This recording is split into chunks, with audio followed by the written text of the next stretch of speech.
और इस्राएल का परमेश्वर यहोवा जिसके पंखों तले तू शरण लेने आई है तुझे पूरा बदला दे। आमीन। मेरे प्रिय, परमेश्वर का कलाम मुझे और आपको यहाँ पर इस बात की खातरी देता है, आश्वासन देता है। क्या मेरे प्रियो कि मैं और आप जो खुदावंद के पंखों तले आए हैं, खुदावंद मुझे और आपको उसका पूरा पूरा प्रतिफल या बदला दे सकता है।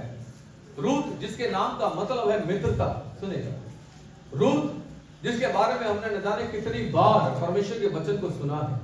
रूत मेरे प्रियो जिसकी किताब जिसका आरंभ जो है एक अकाल से होता है और जिस किताब का अंत जो है एक विजय से होता है। मेरे प्रियो, मैं खुदावंद का धन्यवाद करता हूं। रूत के विषय में मैं ज्यादा बोलूंगा तो आपको लंबा समय लगेगा, लेकिन मैं धन्यवाद करता हूं कि रूत के विषय में हमें ऐसा कोई नहीं होगा जो रूत के विषय में नहीं जानता, केवल नए लोगों को छोड़कर। रूत एक मोआबी स्त्री, और मेरे प्रियो मैं और आप इस बात को जानते हैं कि कैसे नाओमी ने बेतलहम को इसलिए छोड़ दिया क्योंकि बेतलहम के अंदर अकाल पड़ा था, और बेतलहम का मतलब होता है रोटी का घर। बेतलहम वो जगह जहां पर प्रभु यीशु मसीह का जन्म हुआ, और इसलिए मेरे प्रियो यीशु मसीह ने अपने विषय पर बड़ी गंभीरता से इस बात की घोषणा को किया, जीवन की रोटी मैं हूं, जो कोई मुझे खाएगा वो कभी भूखा ना होगा। यीशु ने कहा जीवन का जल मैं हूं, जो कोई मुझ में से पिएगा वो कभी प्यासा ना होगा। और मैं और आप देखते हैं कि नाओमी की बहू जिसका नाम रूत है, मेरे प्रिय वो कैसे कठिन हालातों के बाद, जबकि उसका पति मर गया और वो जो है एल्काना भी मर गया, मेरे प्रियो किस तरीके से कठिन हालातों में, जबकि रूत नाओमी ने ये भरोसा किया क्योंकि वो मोआब देश में चली गई थी, उसने इस बात को जान लिया, अरे मेरी भलाई यहां नहीं है, इसलिए मैं वापस बेतलहम में जाऊंगी। और उसने अपनी बहू रूत से कहा, देख तू भी क्या कर, अपने लोगों में चली जा, अब तेरे जीवन के लिए कोई आशा नहीं है, मेरी कोख में अब कोई बालक नहीं है, कोई बच्चा नहीं है जिसके साथ मैं तेरा विवाह करा दूं। लेकिन रूत के लिए मैं खुदावंद का धन्यवाद करता हूं कि रूत ने नाओमी के जीवन में परमेश्वर के कामों को देखा था। उसने नाओमी से कहीं ना कहीं परमेश्वर के बारे में सुना था, और इसलिए उसने अपने जीवन पर एक बड़ा डिसीजन लिया था मेरे प्रियो। और उसने क्या डिसीजन लिया, अगर आप पहले अध्याय के 16वें पद को पढ़ेंगे तो जब उसने कहा तो चली जा, तो उसने कहा नहीं मैं नहीं जाऊंगी। उसने कहा, क्या कहा, जहां तू रहेगी, हाँ बड़ी रूत बोली, यह विनती कर, यह विनती ना कर कि मुझे त्याग कर या छोड़कर लौट जा, क्योंकि जिधर तू जाएगी क्या होगा, उधर मैं भी जाऊंगी। आगे पढ़िए, जहां तू टिके वहां मैं भी टिकूंगी, और तेरे लोग मेरे लोग होंगे, और तेरा परमेश्वर मेरा परमेश्वर होगा। हालेलुया। ना रूत कहती है, नाओमी जहां तू जाएगी, ये बाइबल के अंदर सास और बहू हैं, सुनिएगा कितना प्रेम इनके अंदर है, एक दूसरे के प्रति समर्पण है, और दोनों जानती हैं कि एक दूसरे के अलावा हमारा कोई है भी नहीं।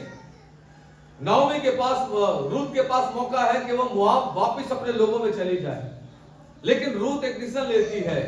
रूत कहती है, जहां तू जाएगी मैं तेरे पीछे आऊंगी, और जहां तू रहेगी वहां मैं भी रहूंगी, तेरे लोग क्या होंगे, वो मेरे लोग होंगे, और तेरा परमेश्वर जो है वो मेरा परमेश्वर होगा।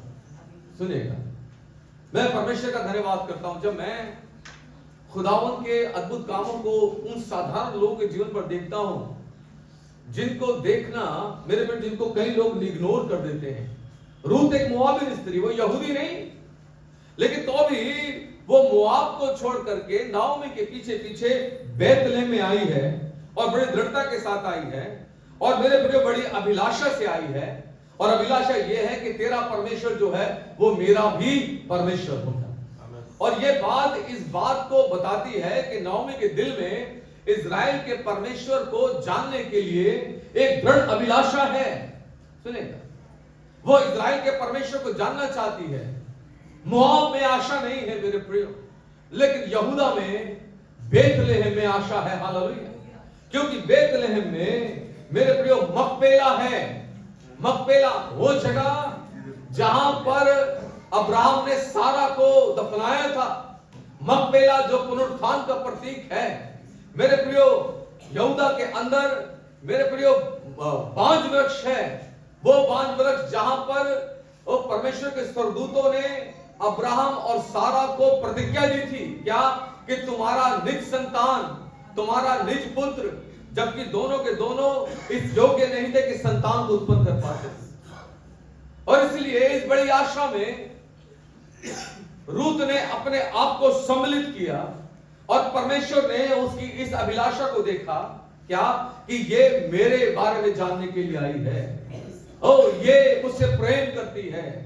अरे नाओमी तो मेरे ही गोत्रों में से निकली है, याकूब के गोत्रों में से निकली है, लेकिन ये अपने देश को छोड़कर आई है। और इसलिए मेरे प्रियो, परमेश्वर ने उसकी इस अभिलाषा के ऊपर ध्यान दिया और परमेश्वर ने रूत की मुलाकात परमेश्वर का भय मानने वाले उसके एक कुटुंबी बोआज से कराई। और मेरे प्रिय, व्यवस्था के अनुसार बोआज जो था वो एक छुड़ाने वाला कुटुंबी था। हालेलुया। मैं खुदावंद का धन्यवाद करता हूं इस बात के लिए। जब मैं और आप परमेश्वर की शरण में आते हैं, सुनेगा, जो हमने 2 अध्याय के 12वें पद को पढ़ा, क्या यहोवा तेरे कार्य का फल दे और इस्राएल का परमेश्वर यहोवा जिसके पंखों तले तू शरण लेने आई है, सुनेगा, तुझे पूरा बदला दे। हालेलुया। बाइबल कहती है भजन 91 में, और हमने इस गीत को भी गाया, जो कोई हकताला के पर्दे में रहता है। हिंदी में लिखा है, जो कि परम प्रधान के छाए हुए स्थान में बैठा रहे, वो सर्वशक्तिमान की छाया में क्या पाता है, वो ठिकाना पाता है। हालेलुया। रूत ने अनजाने में इस्राएल के परमेश्वर के, कहना चाहिए, अधीनता में उसके पंखों के तले शरण ली है। और इसलिए रूत जो है मेरे प्रियो, वो परमेश्वर के अनुग्रह और प्रतिज्ञाओं की भागी हो गई। बोआज ने ये शब्द कहे और बोआज ने ऐसे ही नहीं कहे हैं शब्द। अगर आप 2 अध्याय के 6 पद में बोआज के साथ रूत का परिचय देखें तो वहां पर ऐसा लिखा हुआ है, बोआज से कहा गया, क्या कहा, बोआज ने अपने सेवकों से, 5वें पद से पढ़ रहा हूं, जो लवने वालों के ऊपर ठहराया गया था, पूछा ये किसकी कन्या है। और उसको जवाब मिलता है, लिखा है, जो सेवक लवने वालों के ऊपर ठहराया गया था उसने उत्तर दिया, वो मुआबिन कन्या है।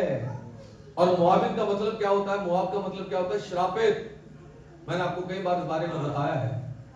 अरे ये श्राप की अधीनता वाली कन्या है, इसके ऊपर श्राप है और ये एक तुच्छ कन्या है।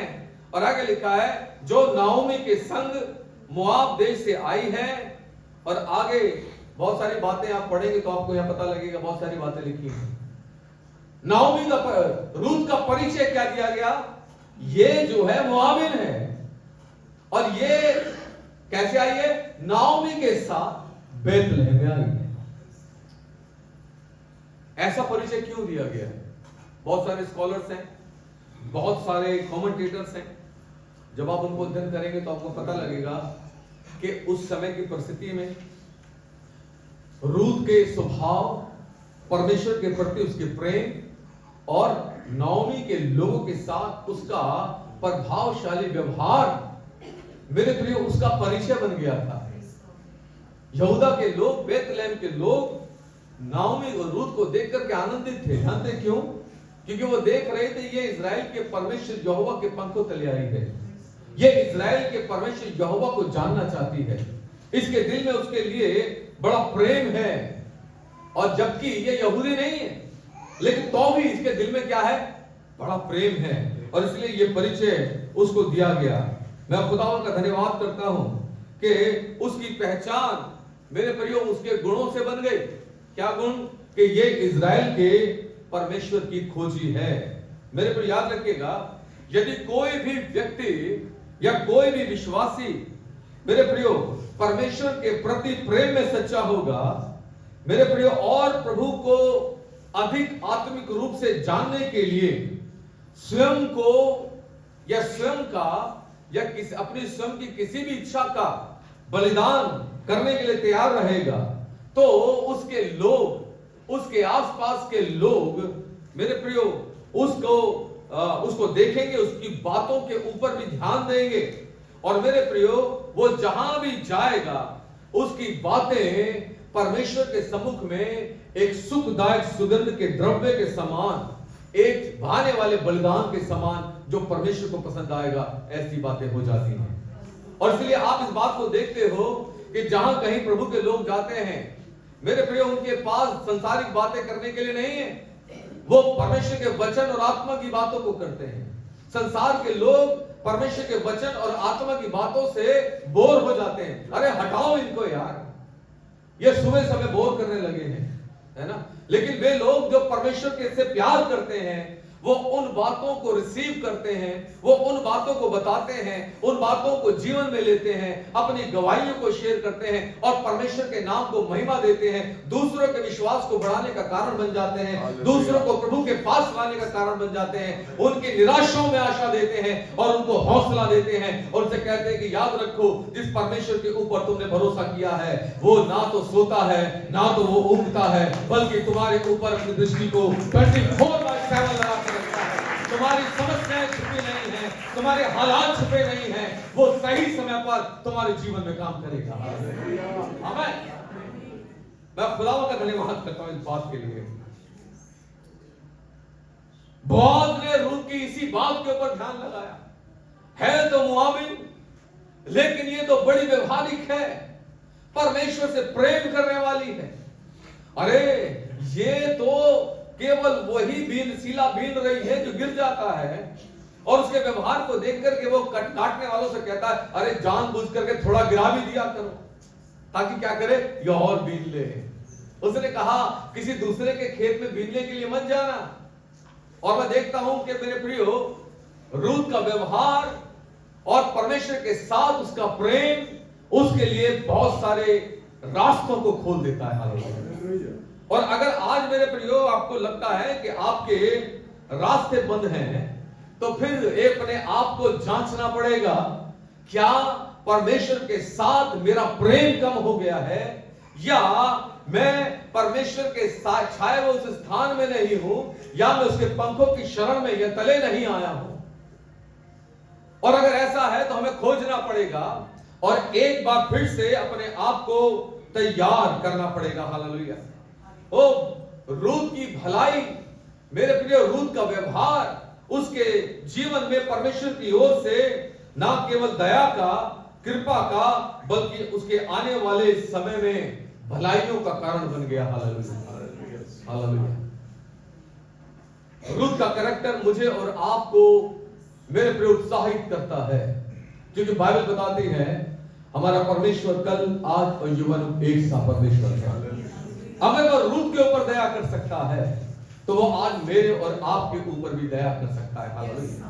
अगर वो रूत के लिए रास्ते खोल सकता है तो वो मेरे और आपके लिए भी रास्तों को खोल सकता है। हालेलुया।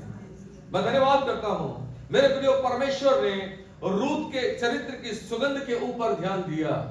बहुत सारे लोग हैं जो अपने आप को मसीह कहते हैं, बहुत सारे लोग हैं जो, लेकिन उनका संबंध परमेश्वर के वचन के साथ नहीं है, उन्होंने परमेश्वर के वचन को पढ़ा ही नहीं है। मेरे प्रिय, उनके पास दुनिया की बातों के लिए समय है लेकिन परमेश्वर के साथ उनकी सहभागिता नहीं है। कल जब एक जगह में प्रचार कर रहा था तो मैं उनको बोल रहा था, मैं उनको बता रहा था एक व्यक्ति के बारे में, दक्षिण भारत के अंदर जिसकी कलीसिया, जिसके चर्च में लोगों की संख्या लगभग 40,000 है और लगातार बढ़ रहे हैं लोग साउथ के अंदर। और मैं उनको बता रहा था कि कैसे उस व्यक्ति ने उस कलीसिया के भीतर कितना काम किया, कितना निर्माण किया और कैसे उसने अपनी प्रेयर लाइफ को बढ़ाया। 15 मिनट, आधा घंटा, 1 घंटा और अपनी अभ्यास करते करते करते आज की तारीख में वो अपने चर्च में अपने लोगों में लगभग 18 घंटे प्रार्थना के साथ बिताता है। आमीन। और प्रार्थना जो है वो बदलाव को लेकर के आती है। मेरे प्रिय, रूत ने वो नाओमी को देखा जब उसने अपने बेटों को खो दिया, अपने पति को खो दिया, निराश नहीं हुई। उसने इस बात को जान लिया, अरे मैंने अपनी लाइफ में एक बड़ा गलत डिसीजन लिया कि जब बेतलहम में अकाल पड़ा मैं यहाँ आ गई, मैंने इजराइल के परमेश्वर के ऊपर भरोसा नहीं रखा। और जिसने कहा चाहे अकाल भी हो तो भी मेरे लोग तृप्त रहेंगे, और चाहे सूखा पड़े मैं अपने लोगों को प्यास और भूख से मरने नहीं दूंगा। अरे परमेश्वर ने तो उस शमूएल के अंदर उस विधवा के पास, जिसके पास मटके में कुप्पी भर मैदा और थोड़ा सा तेल था, उसको 3 साल तक खिलाया, वो मुझे क्यों नहीं खिलाएगा? उसको याद आया और उसने वापस लौटने का निर्णय लिया मेरे प्रियो। और जब वो वापस आती है तो खुदावन का धन्यवाद है मेरे प्रियो, परमेश्वर ने उसको ब्लेस किया। और ना केवल उसको ब्लेस किया, रूथ के एक डिसीजन ने मेरे प्रियो उसके जीवन के अंदर एक बड़ा बदलाव ला दिया। हालेलुया। उसने सोचा नहीं था कि कभी इजराइल के परमेश्वर के पंखों के तले जाकर के उसको वो रुतबा हासिल होगा जो आज मेरे प्रियो उसको हासिल हुआ। बाइबल का इतिहास बताता है ये रूथ जो मोआबिन स्त्री थी, यहूदी नहीं थी, वो इजराइल के महान राजा दाऊद की दादी बन गई। और ना केवल दादी बनी बल्कि मेरे प्रियो परमेश्वर के पुत्र प्रभु यीशु मसीह के जगत में आने की अनंत योजना की एक कड़ी बन गई। हालेलुया। क्योंकि यीशु मसीह उसी वंश से होकर के आया। हालेलुया। मैं धन्यवाद करता हूं। मैंने कहा मैं रूथ के जीवन पर मेरे प्रियो यिर्मयाह 29:13 पूरा हुआ। क्या तुम मुझे पुकारोगे और तुम मुझे ढूंढोगे और तुम मुझे पाओगे भी। रूथ ने अनजाने में इजराइल के परमेश्वर को खोजा था, लेकिन धन्यवाद इस बात के लिए है कि उसने उसको पाया। आमीन। उसने पाया। मैंने कहा मेरे प्रियो कि रूथ की किताब की शुरुआत अकाल से होती है। अकाल यानी सूखापन, अकाल यानी असफलता, मेरे प्रियो अकाल यानी निराशा, लेकिन उसका अंत जो है मेरे प्रियो वो विजय से होता है। आमीन। मैं और आप जिन आशीषों में भागी किए गए हैं, उन आशीषों को पाने के लिए मैं और आप योग्य नहीं थे। बाइबल कहती है हम तो जगत में आशाहीन थे, हम तो ईश्वर रहित थे, हम पर दया नहीं हुई थी, हमें इस बात का भी अंदाजा नहीं था कि अगर आज हम इस दुनिया को छोड़ेंगे तो कहां जाएंगे। लेकिन परमेश्वर का धन्यवाद है कि उसने हमें मसीह यीशु में अनंत आशा दी। हालेलुया। और उसने कहा जहां मैं रहता हूं वहां तुम भी रहोगे। जहां मैं रहता हूं। और खुदावंद का धन्यवाद है कि वो अपनी प्रतिज्ञाओं को पूरा करता है। आज 2025 के इस 21 तारीख में मेरे प्रियो मैं और आप अगर कहीं अपने जीवन के अंदर हम सूखापन पाते हैं या खोज रहे हैं, या मुझे और आपको लगता है कि हमारे जीवन पर अकाल है आर्थिक तंगी का, अकाल है बीमारी का, कई तरीके की समस्याएं हैं, कई तरीके की बातें हैं, तो मेरे प्रियो मैं आपसे कहूंगा कि हमें खोजना पड़ेगा, दूसरों को नहीं बल्कि स्वयं अपने आप को खोजना पड़ेगा। आखिर इस अकाल का कारण क्या है? और अगर आपको अकाल का कारण मिल जाता है तो बहुत अच्छी बात है, नहीं तो मैं आपसे एक बात कहना चाहता हूं मेरे प्रिय, इस अकाल का सबसे बड़ा कारण है कि आपने परमेश्वर की सहभागिता को छोड़ दिया। सुने, कल एक व्यक्ति से मेरी मुलाकात हुई और वो व्यक्ति जो है उनका ऑक्सीजन सिलेंडर उनके पास था और वो उस टेबल पे बैठे हुए थे, हम चाय पी रहे थे और वो उस ऑक्सीजन सिलेंडर से सांस ले रहे थे। मैंने उसको बोला, मैंने कहा मेरे को आपको देख करके बड़ा अजीब लग रहा है, ये क्यों, आपको ऑक्सीजन सिलेंडर क्यों साथ में रखना पड़ रहा है? उन्होंने कहा पादरी साहब पिछले 8 महीने से ये मेरे साथ में है। मैंने कहा है, ऐसा क्या हो गया? उन्होंने कहा पादरी साहब मेरा लंग्स जो है, एक लंग्स 80% सुकड़ गया है। मैंने कहा अच्छा। मैंने कहा फिर डॉक्टर ने कुछ मेडिसिन वगैरह कुछ दवाई उन्होंने कुछ, उन्होंने कहा इसको साथ में रखो। और फिर मेरे को मौका मिला उनके साथ परमेश्वर के वचन को बांटने का। मैंने उनको कई सारी बातें बताई। मैंने उनको बोला बाइबल कहती है जो आप मुंह से बोलोगे वही आप देखोगे। मैंने कहा यीशु मसीह ने अपने लहू को इसलिए नहीं बहाया कि उसके बच्चे बीमारियों में घिरे रहे। यीशु मसीह ने क्रूस के ऊपर अपना बलिदान इसलिए नहीं दिया कि उसके बच्चे शराब की अधीनता में रहे। मैंने कहा यीशु ने अपनी पीठ के ऊपर कोड़ों को इसलिए नहीं खाया कि उसके बच्चे बीमारियों में लगे रहे। और वो मेरी बात को सुनने लगा। मैंने उसको बोला मैं आपकी आत्मिकता को जांच नहीं सकता हूं क्योंकि मुझे खुदा ने अधिकार नहीं दिया, लेकिन मैं आपको ये सलाह दे सकता हूं कि आप परमेश्वर के सामने जाएं, आप कहें खुदा मुझसे जाने जो गुनाह हुए उसके लिए आप मुझे माफ करें। आप परमेश्वर के वचन को पढ़ें और परमेश्वर के वचन की प्रतिज्ञाओं को आप क्लेम करें। आप आईने के सामने खड़े हो जाएं और अपने आप को देखें और कहें जो मुझे सामर्थ देता है उसमें मैं सब कुछ कर सकता हूं। आमीन। आप क्लेम करें यीशु मसीह के कोड़े खाने से मैं चंगा हो गया हूं।